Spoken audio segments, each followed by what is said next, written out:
Hello everybody, welcome to unboxing of 240Hz Alienware monitor.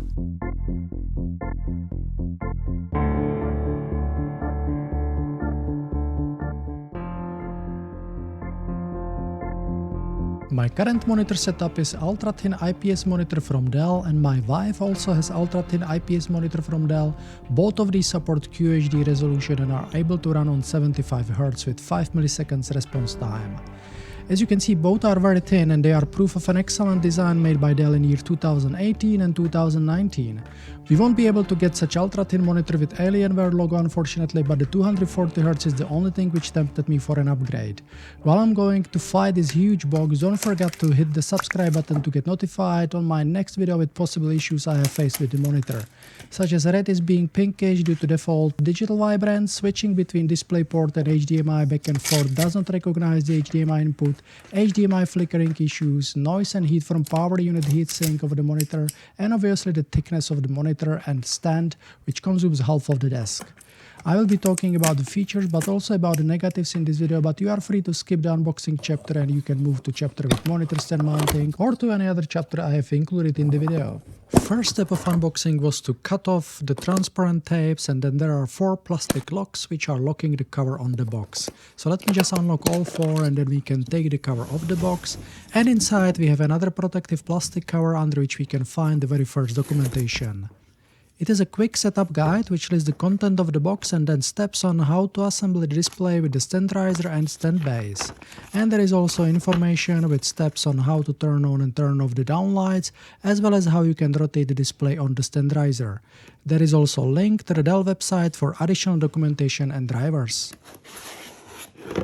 Now let's check the content of the smaller box, and inside of that one we can find a set of documentation and also the back input-output cover and hopefully the cables. So let me just unwrap the plastic bag and let's explore what do we have inside. There seems to be an Easter egg sticker. Let me know in the comments of this video if you know what I can use it for. There are stickers with energy consumption indicators. There is a card with a message from Alienware with links to Alienware websites and all their social networks. I will read through the card later to understand what has led Dell Alienware team to design such thick monitor. Then we have warranty and service information with contact details to Dell support service. And then we have a safety and regulatory information in English and in Russian language as well. Then inside the small box there is also the back cover as I mentioned. So let's unwrap the back cover to see how are we going to cover our input-output cables. And the back cover is made of plastic, so it will well cover our cables. Now let's check the set of cables as well. And we have for USB hub USB-A to USB-B cable. Then we have the DisplayPort to DisplayPort cable. And then the last one is a DisplayPort to mini DisplayPort cable. Those are the cables inside. So let's continue with unboxing. Let me just quickly remove the stand riser and stand base from the packaging cushion. And the instruction in the manual were explaining the steps to mount it together. And I will need to align and place the stand riser on the stand base. And then I will need to open the screw handle at the bottom of the stand base and turn it clockwise to secure the stand assembly. So let's just review the Alienware logo and let's place the stand riser on the stand base. And now I'm going to flip it, and from the bottom we will see the screw handle. I even do not need the screwdriver. Actually, I can do it by hand. It's very useful, very practical. Let me just turn it clockwise. Yep, here we go. So the stand base is assembled together with stand riser, and we can continue with unpackaging. You can also notice there are 4 pins on the stand riser, and these 4 pins are actually used as a connection to LED which is on the back of the stand riser. So this will be the power source for our LED. Let's just remove another set of plastic foam And underneath we have the power cable. So this monitor actually has the power unit integrated within the monitor itself. So the power cable is the one which is going from the socket to the power unit, and it's the thick one. So there is no intermediate external power unit. Everything is integrated within the monitor, and that's probably the reason why the monitor is so thick, because the power unit which is inside, that one pretty much is heating, and it's also making some noise from the capacitors probably. And you need to shield the heat from the monitor, from the TFT panel. And that shield is basically also taking some space within the monitor. So all of this, if you combine together, that adds unnecessary thickness. As you could see, attaching the stand riser and stand base to the monitor is very easy. I just snapped it in. No screwdriver or screwing is needed in this case. And also the stand riser has a hole for cable management. So I just pass through the DisplayPort cable, and I'll be also passing through the power unit cable. So let me just remove the monitor from the box, and that's the final step of unboxing. So let me summarize the content of the package. We have a display, stand riser, stand base, power cable, DisplayPort to DisplayPort cable 1.8 meters long, mini DisplayPort to DisplayPort cable again 1.8 meters long, USB 3.2 Gen 1 5 gigabits per second upstream cable, which enables the USB ports on the monitor, and this one is in 1.8 meters long as well. Quick setup guide, safety, environmental and regulatory information, and Alienware welcome card. And here goes my feedback to Dell Alienware team. Please don't integrate the power unit into monitor itself.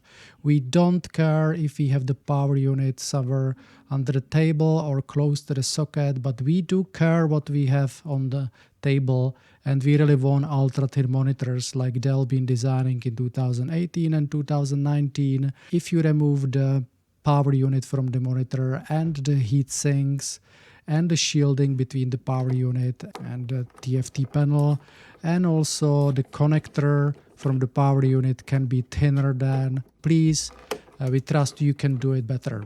And to summarize the input and output connectors, we could see power connector on the very left side, then we could see two HDMI ports version 2.0, and then we've seen DisplayPort version 1.4 connector.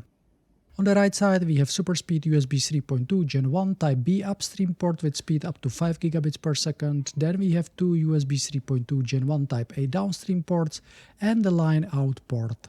At the bottom, next to the downlights, we have USB 3.2 Gen 1 port with power charging, headphone port in the middle, and one more USB 3.2 Gen 1 Type A downstream port. And while I'm going to turn on the monitor for the first time and connect it to my DisplayPort, let's check the display menu. Under the first option called Game, you can set the preset modes, Game Enhance mode, response time, dark stabilizer, variable backlight, and you can reset game settings. Then we have brightness contrast menu. Then there is an input source option where you can select input between DisplayPort or HDMI 1 or HDMI 2. Another menu option is Alien FX lighting, where you can turn on or turn off all zones or set up backlight, stand light, downlights, and power button light individually. Next option in the menu is audio, where you can set up volume. Next option in the menu is called menu, where you can set up language of the menu, transparency, and timer for menu to disappear. And under the personalized menu, you can set 3 shortcut keys for the back buttons. Last option in the menu is called others, and here you can see the display information such as version of firmware and so on. And on the back side of the monitor, we have a joystick and 4 buttons. So this is the sound of these buttons.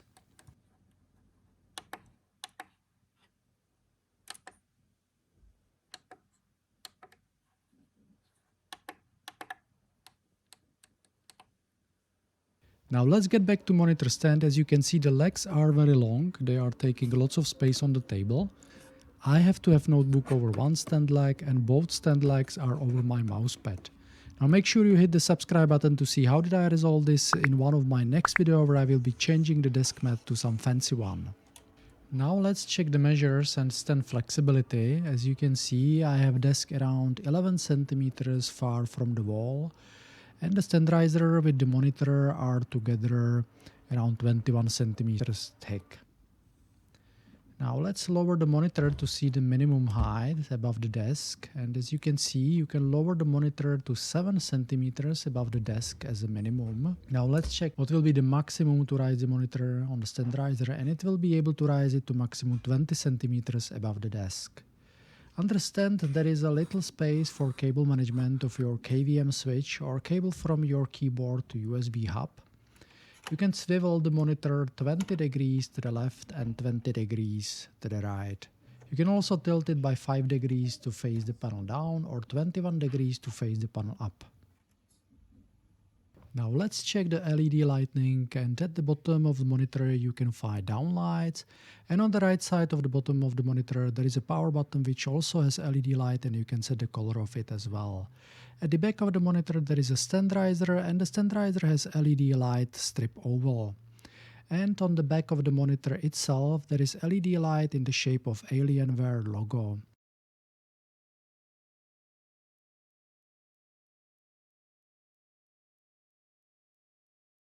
Now let's check the downlights again, and you can turn it off by just simply tapping on it and turning it on by tapping on it again. So this is the lighting. The only negative which I have found is that in the monitor sleep mode, the power button doesn't reflect what you have set as the default behavior. In example, if you set the power button to be turned off, it still shines in sleep mode and the brightness is very high, shining through your entire room. So do not put it into bedroom for sure.